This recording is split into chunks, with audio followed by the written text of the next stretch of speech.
It is half an inch long, with a brilliant metallic green color, like a gemstone. But do not let that beauty deceive you. This tiny creature forced the entire North American continent to admit a catastrophic ecological failure. It wiped out hundreds of millions of trees, overcame every chemical treatment, and swept away billions of dollars in funding in only a short time. Because there was nothing left to lose, scientists made one final risky move. They traveled all the way to the Russian Far East to bring back a parasitic killer, a stingless wasp capable of hunting through solid wood, and released it into the forest to carry out an Invasive wasp. Unprecedented biological purge is introducing another foreign insect into the forest, a breakthrough solution, or the beginning of another ecological disaster that cannot be reversed. Everything began with a shipment that arrived at the port of Detroit in the early 1990s. No one knew that inside those wooden pallets, an invasive threat was hiding: the emerald ash borer, a beetle with a brilliant metallic green color, but with a destructive power capable of eliminating entire plant populations wherever it passed. It was unlike any pest ever recorded before. While the adults only feed on leaves, the most serious damage happens beneath the bark. Their larvae dig tunnels, completely cutting off the tree's nutrient pathways. Within only 3 to 5 years, a healthy mature tree can completely stop its metabolism and wither away. Its speed of spread became a major management challenge. It spread rapidly through the transport of firewood and global goods. By the time scientists realized what was happening, the emerald ash borer had already taken control of dozens of states. The damage rate was terrifying: more than 99% of attacked ash trees could not recover. This was no longer a local problem, but a continent-scale biological collapse. 900 million ash trees in New York State were facing the risk of extinction.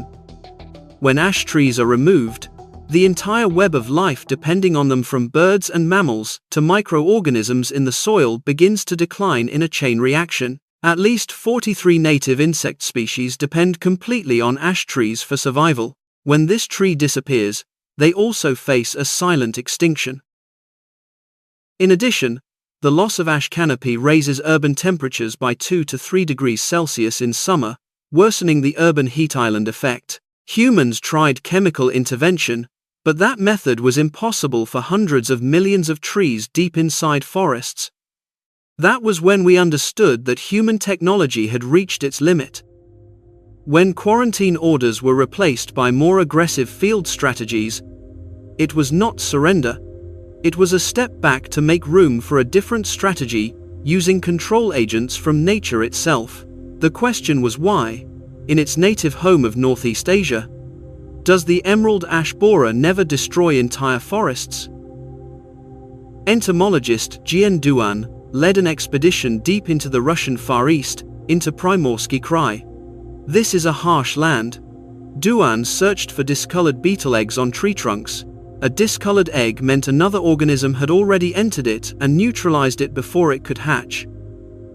He found them parasitic wasps, as small as specks of dust. Scientists identified 4 key species: Ubius agrili, which targets the eggs; Tetrasticus planipennice, which attacks larvae under thin bark; and Spathius agrili and Spathius gallinae, deep wood drilling specialists.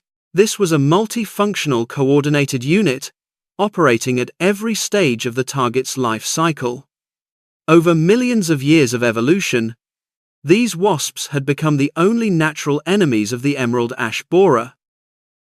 One important detail Duan discovered was this: even American ash trees planted in Beijing survived in healthy condition.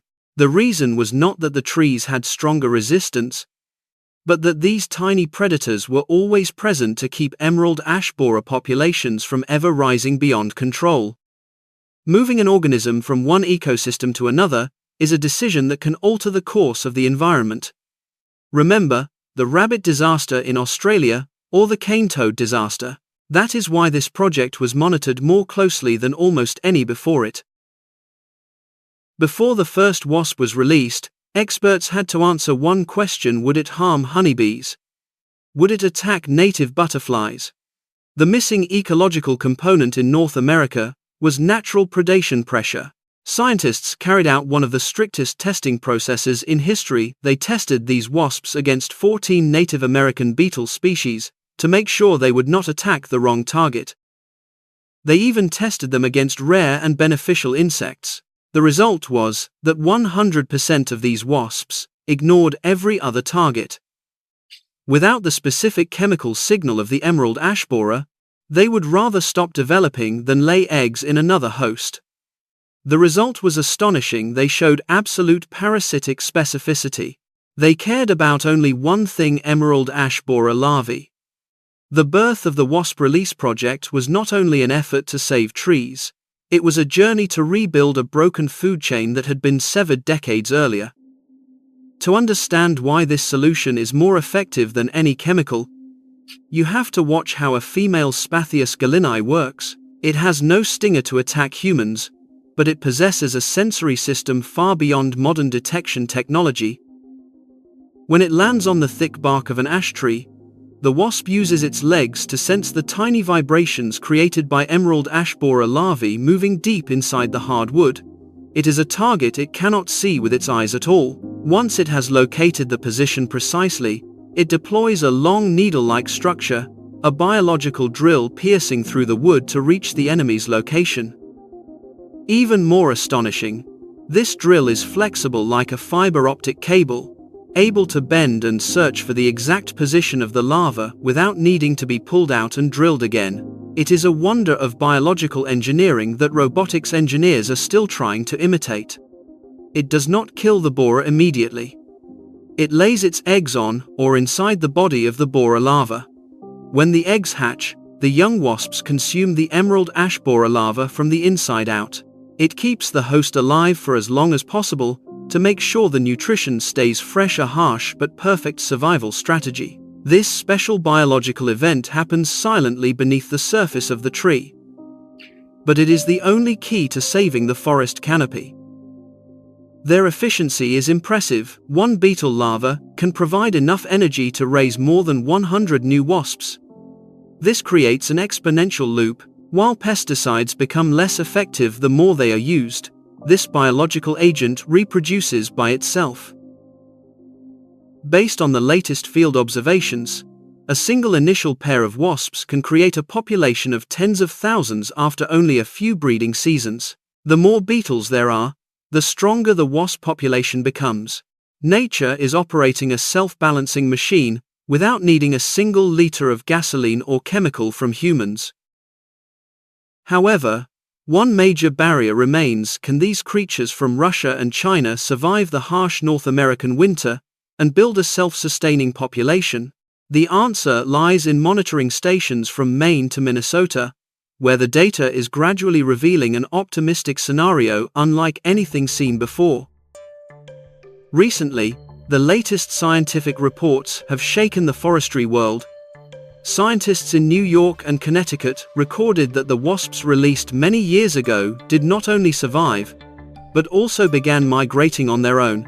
They spread more than 8 miles beyond the original release points, reaching forests where humans had never set foot, and establishing control over the emerald ash borer.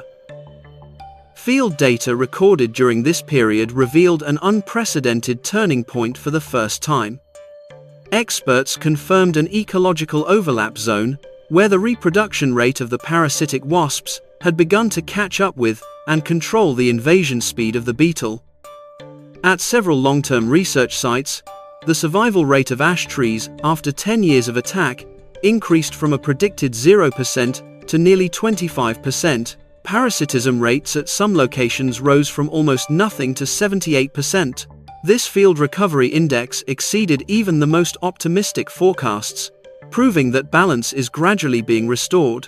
Expert Duan, who had spent his career witnessing the damage, confirmed that the recovery process is now clearly visible. But the number that truly astonished scientists was not only how many beetles were removed. It was the vitality of young ash trees. In areas with high wasp density, young trees, the last hope of the species, are beginning to grow beyond the beetle's zone of impact. This biological balance is working. In addition, forestry experts in Ohio have discovered ash individuals with durable resistance. These trees have activated internal chemical responses to block the development of invasive larvae. The combination of the tree's own defense mechanisms and predation pressure from natural enemies is creating a multi-layered protection network for ash forests. Although there are optimistic signals, this is not an absolute victory. The price North America has paid is too high. Hundreds of millions of mature trees have been lost and will never return within our lifetime. To preserve valuable genetic resources, a large-scale seed storage campaign was urgently launched. Scientists collected and preserved millions of seed samples in facilities with standard storage conditions. This is a strategic backup measure to ensure the future recovery potential of plant populations. If the wasps cannot save ash forests in the wild, these seeds will become the key component for humans to rebuild this entire tree species over the next century. We are being forced to prepare for a scenario in which humans must re-establish the ecosystem of an entire continent from the beginning. This is especially true for black ash, a tree with spiritual and cultural meaning for Native American tribes. The disappearance of this species is not only a biological loss, it also leaves behind a cultural fracture that cannot be filled for communities deeply tied to the forest. The wasps may be able to save the forest, but they may have arrived too late to preserve a long-standing cultural value. The decline of black ash also causes a hydrological chain reaction. As wetlands lose their ability to regulate water and become flooded ecosystems that no longer function properly, this proves that the loss of one small link can completely change the shape and function of an entire landscape. This project also raises a major global question: how far will we have to go to repair our own mistakes? We brought the emerald ash borer through careless trade, and now we must rely on another insect from Siberia to fix the damage. It is a reminder that ecosystems are not systems we can take apart and reassemble however we want. When we look at similar disasters in the past, such as the fungus that devastated the American chestnut or Dutch elm disease, we see a common pattern. Humans always try to control nature through physical and chemical intervention, but often fail. Only when we learn to listen and return the missing links that nature once had does life get a chance to begin again. Looking back at this entire journey, we see a paradoxical but inspiring truth. A beetle as small as a grain of rice forced one of the world's most developed nations to accept failure in its first control efforts. And then, the future of billions of dollars and millions of hectares of green forest was placed on the fragile wings of a wasp as tiny as a speck of dust. The recovery process of ash forests in North America now represents a modern conservation model. New generations of trees are developing in an environment with close biological supervision. Scientists believe this is the formation of an ecosystem with greater adaptive capacity, strengthened by both internal genetic factors and external natural enemy agents. The interaction between parasitic wasps and the emerald ash borer proves an important rule: the role of humans is not to control, but to support natural processes. Restoring broken biological links is the most sustainable way to re-establish balance in habitats after the negative impacts of global trade. The future of biodiversity depends on our ability to understand and respect the laws of ecosystems. This study shows that even the smallest solutions can create positive changes on a continental scale. Environmental protection is not only found in large-scale policies, but also in the patience to restore each natural link that once belonged to the earth.